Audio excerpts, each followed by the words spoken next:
nacho, na Mungu anataka kukuokoa. Toa ulicho nacho, toa kinachozuilia ati Mungu akuja kubariki. Na nimpe mfano mmoja. Kuna mzee mmoja alikuwa anaenda mahali akakuta kuna mahali yani kulikuwa na manyasi hivi, lakini kulikuwa na shimo. Akaingia katika lile shimo. Kuingia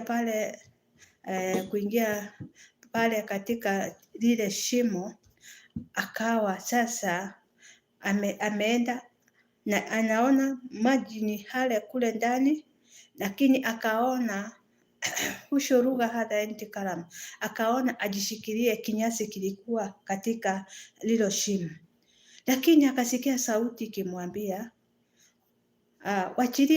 wachilia hiyo nyasi, mimi nikuokoe. Sasa anashindwa, niwachilie nyasi hii, nikiwachilia nitaanguka ndani na nitaangamia. Lakini anasikiza tu, hataki kuachilia. Mungu anasema uachilie, umejishikilia. Kama ni hiyo miungu ambayo unaibebanga kwa kibeti chako, iwachilie. Mungu akutawale mwaka wa 26. Wachilia chochote